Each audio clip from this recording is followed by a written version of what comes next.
In this video, we're going to be having a look at the Ultenic T10 robot vacuum. Make sure you stick around, and if you like what you see, hit that subscribe button below and keep an eye out for more videos.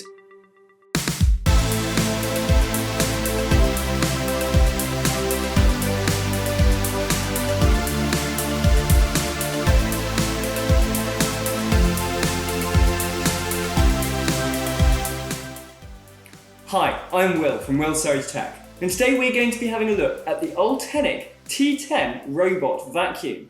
We'll unbox it, I'll show you the features, we'll set it up, and then I'll give you my thoughts on the thing. So, let's get going. Well, here is the box. Big box.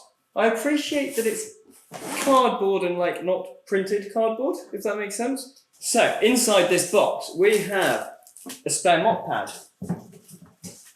We have an instruction manual with tool. There's some packaging. We have the robot vacuum itself, quite a heavy little beast. We've got a power cable, British, love that. We've got the mop base pad thing. We've got a HEPA filter, some batteries, a side brush, little remote control, and we've got the base extractor unit thing and some vacuum bags. Right, so it looks quite good.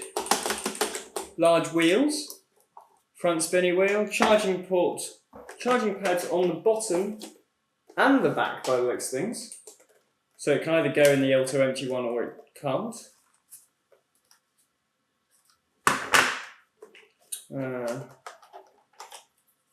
Got a good looking roller. The end caps remove, which makes life easier for untangling things. And we've of course got the brush thing to clean our rollers and with the blade to cut any hair out. Of course got the LiDAR on top with some buttons, and then the bin water tank. 2-in-1 dust box water tank. That's quite clever, isn't it? So the dust box is kind of the main compartment, which obviously gets the air in through there and can auto empty out the back with the HEPA filter, which can easily be changed.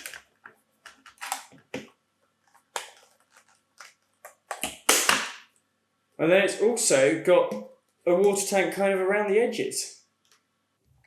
So, the features of this vacuum. Well, biggest feature of course is the price.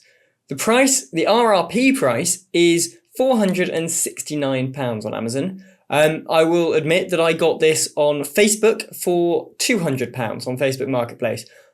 If you're looking for a robot vacuum, I would highly recommend Facebook Marketplace. I was hunting for a couple of weeks, but after that time, I got this amazing deal, really. And for 200 quid, it's great.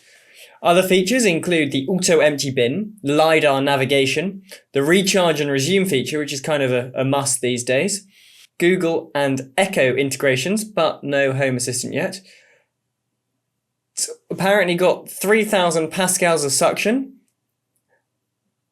It's got no-go zones and no mop zones, and apparently got carpet detection and boost power. Now, I'm not going to test this vacuum numerically, I'm just going to give you my initial thoughts. So I can't justify the 3,000 pascals of suction. From my initial thoughts, I haven't detected the carpet boost either. Let's see if we've got any battery. And if so, what we can do. Okay, use Bluetooth, allow, send notifications, agree, create an account. Okay, we're in. Add a device. Intelligent cleaning, the T10.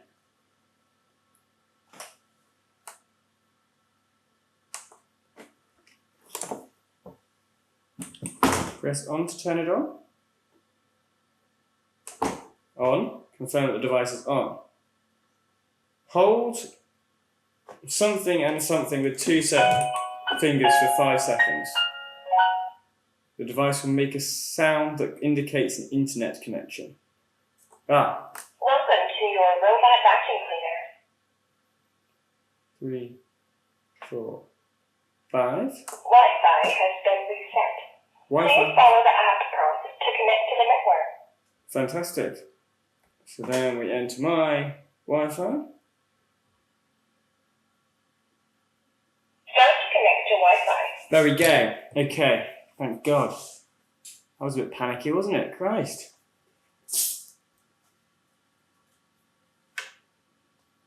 Wi-Fi connected.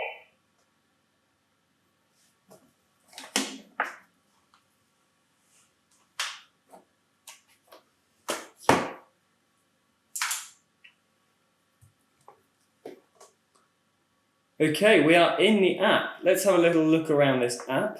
Okay, so we can see any messages from the device. You can see its state, auto clean, power mop, room clean, area clean, spot clean. I'm sure that will become a lot more clear once we've got an actual map. We can put virtual boundaries, find robots. That's cool. Plays a loud sound, very loud. Empty bin through the emptying system. Light and volume settings, suction power, water volume. Oh dear. Start recharging. Stop that. Recharging paused. Then we've got a room manager, so we can edit the map. An area manager, same thing. Reset the map. Cleaning schedule and a do not disturb time. Device name. Cleaning record. Amount of area cleaned, cleaning time, number of times cleaned. Parts life cycle, that's good. So it tells you how long before you need to replace things like the side brush and the filter and the main brush. I'm hoping they last quite a while. Device information. Voice packet. Oh, language. Auto empty base settings. Because obviously the bass is quite loud, so you might not want to auto empty every time, but up to you, I suppose. Firmware version, notification settings, remote. Ooh.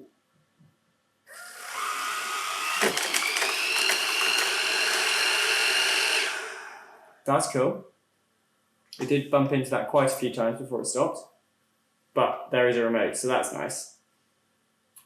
Units of measurement. And that is it. So I suppose you better get this whole situation plugged in and set up, hadn't we? So, having used this device for a few weeks, what do we think? Well, this is my first robot vacuum, and I have to admit, it's great. I love it. You can't really fault a robot vacuum. If you want one, would recommend, especially if you can get one for 200 quid. It does struggle with one lip going into a room in my house. It's managed to get over it, but not all the time. It can get over it if it goes over at the right point in the door frame, but it hasn't realised that. And sometimes it will kind of go over it halfway and then think it hasn't gone over it or something, and then kind of reverse and turn and then not be able to get back over it again, which is a bit irritating, but so be it. I've just put a little ledge in there and it can climb up. It can climb up 18mm ply absolutely fine, so I've used that as my little step up. So yeah, it should cope with most ledges. I would say that robot vacuums aren't for deep cleaning. It's not going to go over your carpet deep enough to kind of get rid of mangled, hairy fluff. And with the mopping, it's not going to scrub as hard as you can do with a mop. But it is definitely going to keep on top of things for you. And it is a great feeling when I was out at work today and it was on its schedule and it did its own thing. I checked the app before I left work and it said it had finished and emptied and everything. I got home and I had a clean floor. So, it's great. I love it for that. So there are a few modes that you can trigger the vacuum in. You've got auto clean, which just cleans your whole house. Power mop, which is where it kind of does the Y shape, so it kind of goes backwards and forwards over each bit a couple of times. You've got a room clean, an area clean, and a spot clean. So they're very useful, but you can't power mop an area or a room or a spot, you can only power mop the whole house, like an auto clean. If it has got the mop pad attached, then you can set the water level and it will kind of mop as it hoovers, which kind of works. But I don't think the water tank is particularly big. It did run out of water doing my house, and obviously it didn't do the no map zone, so it didn't do any carpet. So it was about 21 meters squared, which isn't a huge amount of area, and it ran out of water, and that was on a medium water setting. So if you had it on like extra high, then you don't stand a chance of it actually finishing before it runs out of water. And it didn't tell me it had run out of water. It just kind of continued with a soggy mop, but no fresh water coming through. So not great in that function. In fact, I would generally say that the mopping is an added bonus, but not something you can rely on. And there's also no control over the mopping. Like obviously the mop pad doesn't raise or lower, which means that you can't, if you've attached the mop pad and filled it up with water, then you basically have to watch it do that cycle and then remove it if you want it to then resume doing normal hoovering over the carpets and everything. The other thing with the mop is it then sticks down quite a bit at the back, which means it struggles even more to get over bumps. So the vacuuming is autonomous, and you could just leave it there for a month at a time until it fills up the auto empty bin. But the mopping is definitely kind of a manual additional process, which is a real shame, but not unexpected for a robot vacuum, I suppose. Now, for some reason, this vacuum really struggles to find its way home. This has happened 3 or 4 times to me now, and it's just kind of got lost in the kitchen. And it's clear on the map where it is. You can see where it is, and you can see where the base is, and you can see a clear route between the two. But it just kind of heads in the opposite direction, spins around a few times, and then says it's lost, which is a little bit irritating, so I've had to pick it up and put it back. It is, however, very good at finding out where it is when I pick it up and put it down somewhere. Basically, for 200 quid, I can't fault it at all though, because you can't get anything like it for 200 quid. For 460 quid, I'm not sure the vacuum itself is worth it. There are still some navigation issues with what I've said, and it'd be nice to see some more mopping features and some other features, like being able to click on a point on the map and the vacuum just kind of go there if you wanted to point it to the sink so you can replace the mop head or whatever. But because it comes with the auto empty bin, which is definitely something that people really look for these days, and I have to admit, I'm so glad I've got one with an auto empty bin, because the bin inside the robot vacuums are small. It almost fills up on a single sweep of the house. So it makes sense to be able to auto empty it and actually last more than one time to keep it autonomous. And that really does add to the appeal. So all in all, the mop isn't great, but the vacuum itself is very much a set and forget, and actually would recommend a robot vacuum. This is obviously a cheap brand, and for that I can't fault it. If you can get a cheap brand for 200 quid or something, or second hand, then I would highly recommend it. It will change the way you look at your house. And if you're out during the day and it can hoover and you come home to a clean house, it just feels great. So there we go, the Ultenic T10 robot vacuum, unboxed, set up, and my initial thoughts on the device. Make sure you hit that subscribe button below and click the bell icon to find out more about my smart tech and how you can build yourself the ultimate smart home.